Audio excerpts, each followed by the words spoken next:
Ciao, sono Gianmaria Bezzi, coach della forza e ideatore del metodo Strong Mind. Voglio mostrarti oggi il mio metodo senza filtri e senza segreti, spiegato passo passo e come questo programma ha aiutato decine di persone a ritrovare la forma mettendo la forza al primo posto. Il metodo Strong Mind non ha nulla di strano rispetto ai tradizionali programmi di fitness, con l'unica differenza che il fine è la felicità e non l'estetica. Nasce da un'esigenza, la mia, quella di perseguire uno scopo che mi rendesse felice e non schiavo di un'idea estetica impossibile da raggiungere. Purtroppo a mia volta mi sono trovato imprigionato negli schemi preconfezionati che l'industria del fitness oggi propone, come la ricerca della perfezione, il pesarsi ogni giorno, mostrare i tuoi miglioramenti fisici, usare integrazione sportiva e perché no, fare una gara di bodybuilding così che tutti vedano i tuoi risultati straordinari, i tuoi traguardi. Ho seguito alla lettera ogni insegnamento e comandamento del fitness, ma anche quando ho raggiunto l'apice non ero felice.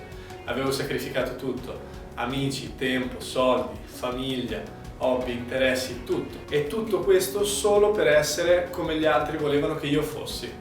Un criceto su una ruota disposto a pagare ogni volta che i riflettori non erano su di me. È un paragone forte e triste, ma era così che mi sentivo ed era così che si sentivano i miei colleghi atleti. Ci tengo a fare una premessa partendo da un punto un po' più indietro, per farti capire come prima sia arrivato a sentire il bisogno di essere un atleta per poi cercare una soluzione ai miei problemi. All'epoca lavoravo in un ristorante fuori città, ma la mia vita era un continuo mangiare e bere per divertirmi, ma in fondo sapevo di farlo perché non avevo uno scopo. Soffrivo di depressione e mangiare per me era l'unica valvola di sfogo. Durante la pausa lavorativa del pomeriggio decisi di non fermarmi nel solito bar per aspettare il mio turno, ma un collega mi convinse ad andare con lui nella palestra lì di fronte. Pensavo di non riuscire ad allenarmi e poi essere pronto ad affrontare il servizio del ristorante, ma con mia sorpresa ero più energico che mai. Continuai ad allenarmi e senza accorgermene passarono anni. Smisi di bere alcolici e di mangiare per compensare la mia tristezza e ne feci la mia professione. Una volta entrato però in questo imbuto, ho perso di vista quale fosse il vero scopo del benessere per raggiungere un canone estetico impossibile. Senza accorgermene ero diventato ossessionato dalla perfezione. Pesavo il cibo al grammo, spendevo centinaia di euro in integrazione sportiva, fino ad arrivare persino a pesare l'acqua che bevevo. Ma non sapevo come fermarmi. E mi ci sono voluti 11 mesi di preparazione agonistica e 3 gare per capire che avevo toccato il fondo. Ma dal fondo ho trovato la forza di rialzarmi e per questo ho voluto condividere il metodo che mi ha salvato da una vita che mi rendeva triste, il metodo Strong Mind. E ora voglio spiegarti come funziona. Come in psicologia ci sono 5 fasi che ti portano a voler cambiare vita, a decidere di essere finalmente felice. Fase 1 è la negazione. Non posso crederci, non sta succedendo davvero a me. Nella prima fase si tende a negare la situazione. Il rifiuto della realtà può essere considerato un meccanismo di difesa che ha la sua funzione di risparmiarci da una sofferenza oltre misura. Nella seconda fase troviamo la rabbia. Non è giusto. Cosa ho fatto di male per meritarmi questo? Durante la seconda fase si sperimenta la rabbia, vissuta come ingiustizia.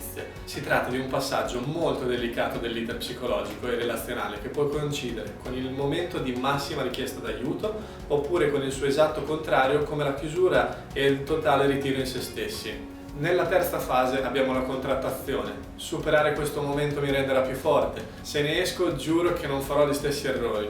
La terza fase è quella in cui si inizia a prendere atto che la cosa possa essere irreversibile e a ipotizzare modi e strategie per riprendere il controllo della propria vita, valutando quali siano le risorse su cui poter contare e i nuovi progetti su cui investire le proprie capacità di resilienza. La quarta fase è la depressione. La mia vita è un inferno, non c'è via di uscita. La quarta fase porta con sé un'autentica presa di coscienza della situazione. I sintomi tipici di questa situazione sono mal di testa, aumento della perdita del peso corporeo, incapacità di concentrarsi.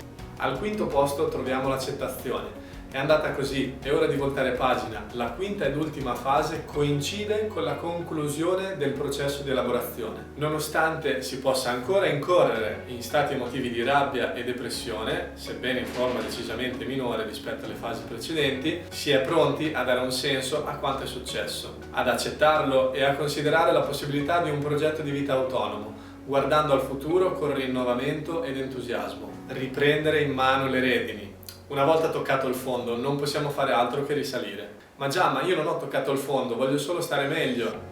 mi rendo conto che non tutti devono per forza ridursi in condizioni pietose prima di prendere atto di fare la cosa sbagliata e cambiare la propria vita. Volevo solo che capissi le motivazioni che mi hanno spinto a reagire. Creare il metodo Strong Mind mi ha permesso di uscire da una situazione critica. Pensa cosa potrebbe fare con una persona che ha già capito invece quanto è importante essere felice.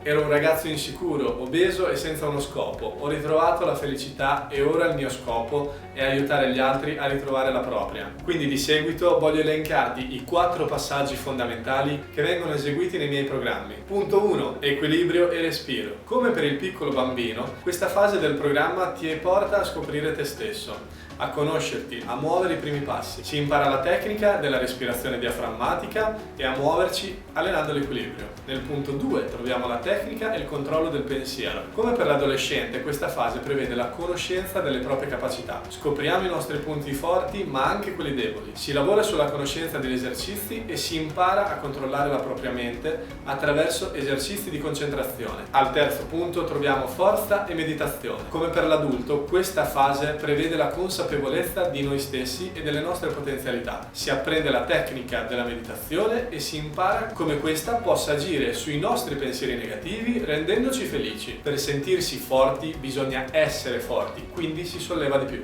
Al quarto punto abbiamo la pratica e l'insegnamento. È già passato diverso tempo dal primo passaggio. Ora che abbiamo capito come renderci felici, possiamo insegnarlo anche agli altri. Non possiamo smettere la pratica degli insegnamenti ricevuti, altrimenti le trappole mentali che ci hanno intrappolato prima possono ripresentarsi sul nostro cammino. In questa ultima fase abbiamo imparato ad amarci, a comprenderci e a capirci. In conclusione, il metodo Strong Mind è semplice, basta mettere in pratica pochi insegnamenti per essere veramente felici, perché essere felici è una scelta. Per apprendere nuove tecniche o semplicemente per approfondire i concetti alla base della meditazione e dell'allenamento, visita i miei canali social attraverso i link che trovi qua sotto. Ti risponderò in maniera approfondita. Non indugiare oltre, inizia ora, lunedì è già troppo tardi. Stay strong!